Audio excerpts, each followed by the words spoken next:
Let's talk about price evaluation. You see a price on a home, or you're considering selling and you're not sure what price to list at. Let's talk about all that.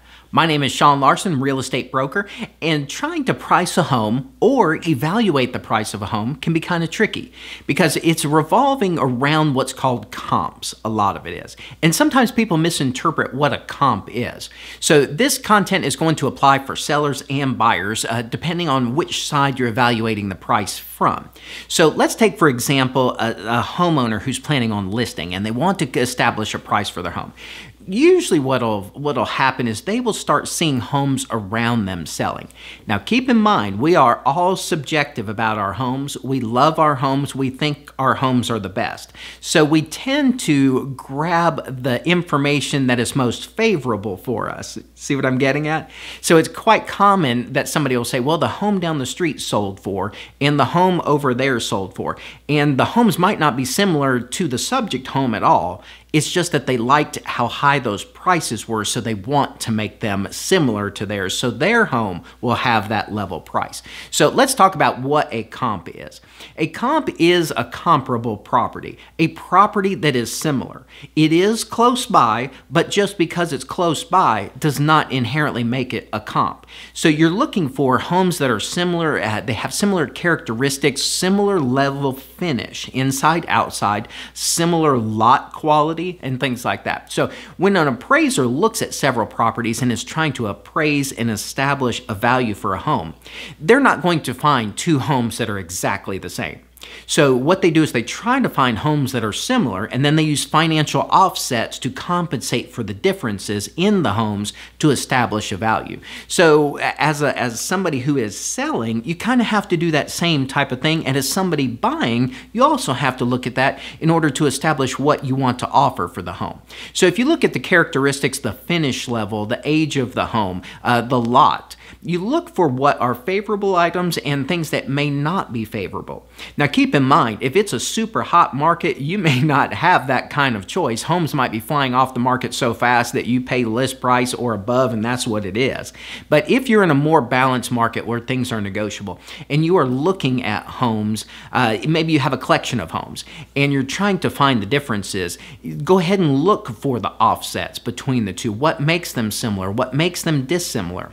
So sellers, if you're trying to be objective about establishing a value for your home, and this applies to buyers and sellers again, because a lot of this video content applies to buyers too, because they're also selling as part of their transition process.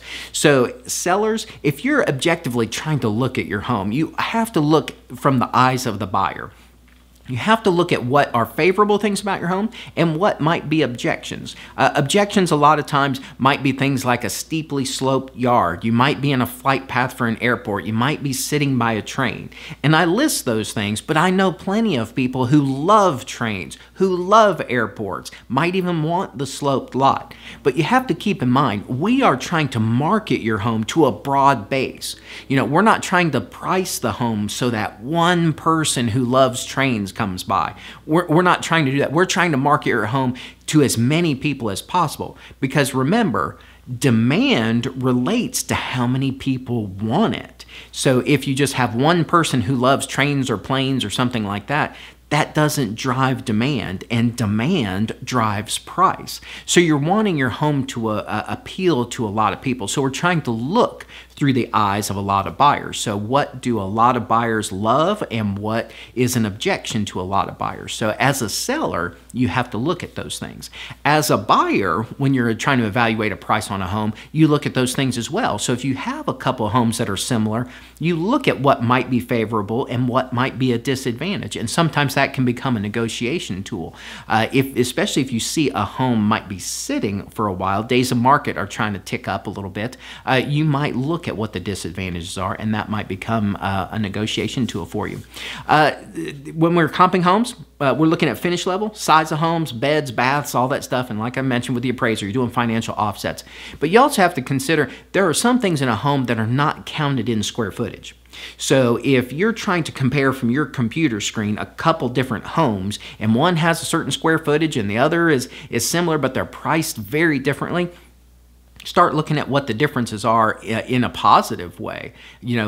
Does one have, a 10-car garage or something like that? Does it have a pool? Now, granted, pool and value is a tricky question. Sometimes an appraisal doesn't give you a lot for a pool. That's a relative thing to the situation. But pools, large garages, extensive landscaping, things like that, those aren't calculated in square footage. Lot size, things like that. So if you're trying to make it apples to apples when you're trying to compare what you think are similar homes, and you're wondering why is one per square foot price so different than the other, well, it might have a lot of characteristics that the other home doesn't have. Sometimes it can be just the level that it's finished at inside. One might have extensive crown molding, base molding, tricked out finishes, and the other one not so much. So even though the square footage might be similar, the finish levels is completely different. So those are some things to consider when evaluating a price for a house. No matter if you're selling or if you're buying,